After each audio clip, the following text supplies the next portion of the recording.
So if you're a teenager, you may find that a little patronizing, but the concept behind it is to introduce them to the discipline, to get them thinking geographically. And in that vein, the presentation I'm about to give is mostly created by my students.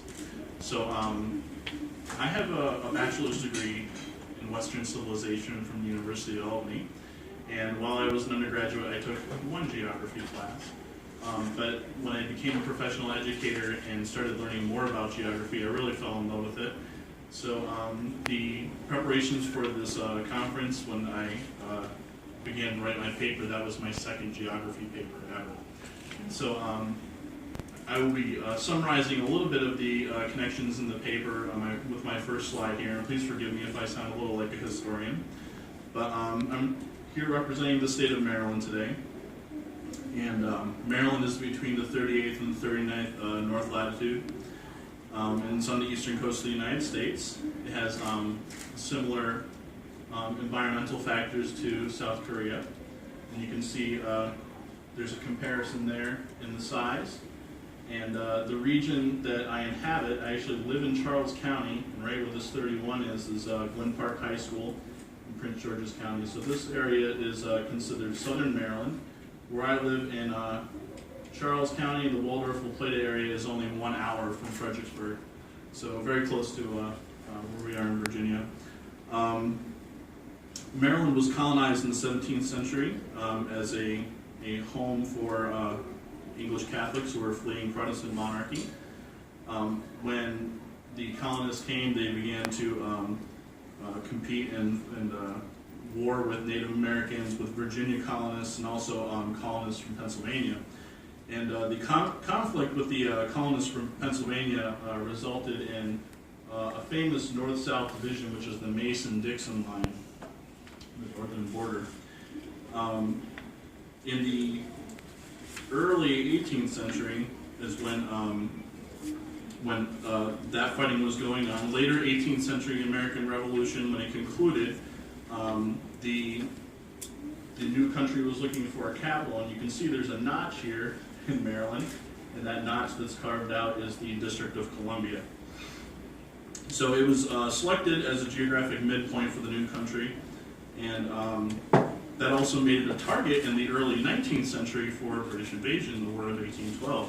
So the Chesapeake Bay and the Potomac River were areas that the British invaded by sea. The area just north of D.C., Bladensburg, was accessed by the Potomac and was an entrance point where the British burned down Washington, D.C. during the War of 1812. But they were unable to take the port of Baltimore. It's up in this area, and the celebration of that in Francis Scott Key's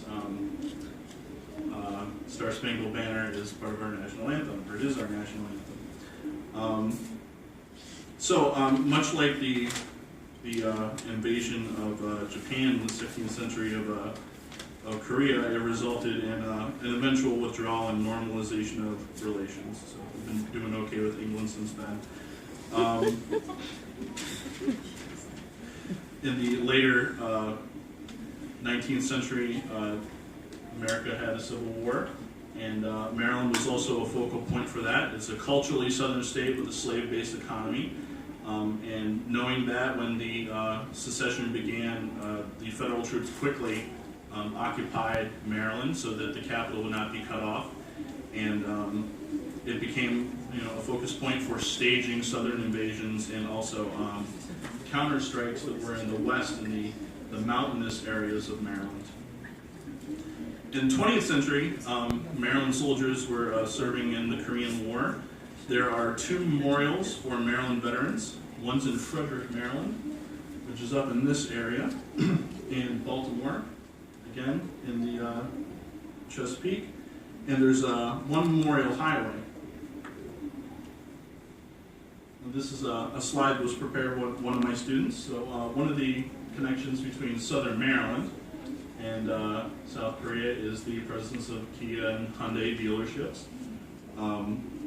2 of my 7 students who were working on this, the AP Human Geography class, those who had not graduated, who were still remaining, 2 of the 7 owned Kias, they're family cars, and on the main drag into the largest settlement in southern Maryland is called the Motor Mile. So there's lots of dealerships there, including the Kia and the Hyundai dealership. So the cars are very popular and getting more prolific. A quick Google search led to, no surprise, the finding of a Presbyterian Korean congregation.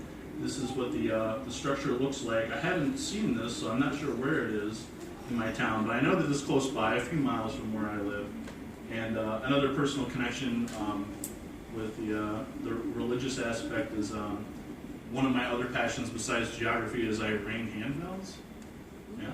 So I do that in a Methodist church, and in the evenings they have Presbyterians come in, Korean congregation.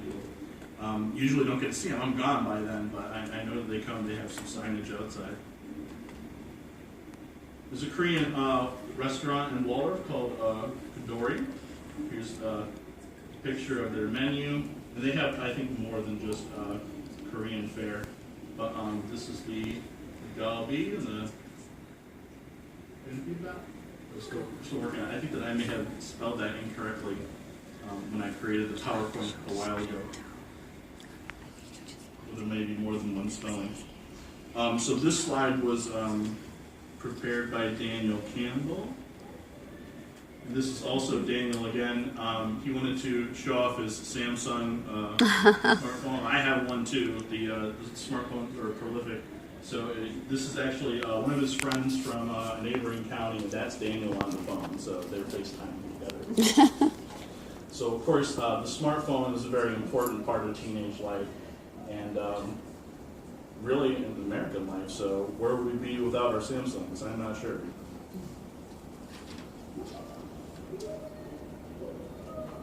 All right. This is a big box store, H.H. Gregg, that's in Waldorf, just south of Brandywine. And we have tablets, refrigerators. This is a washing machine. And television monitors, speakers, televisions. This is another device. I'm not sure what that is. But there's a lot of Samsung products in these stores. So more than I even knew about, especially with the washers and such.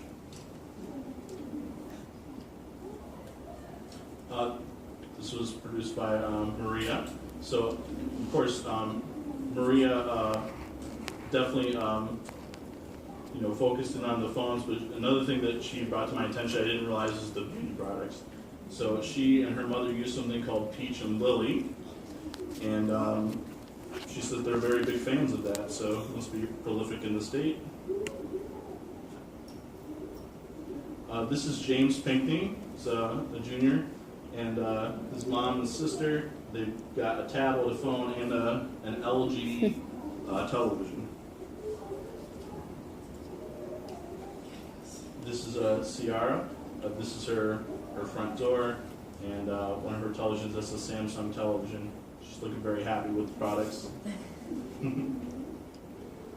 And this is a slide that I made. So my son has been attending Taekwondo for 2 years. He just turned 10 here on the 16th.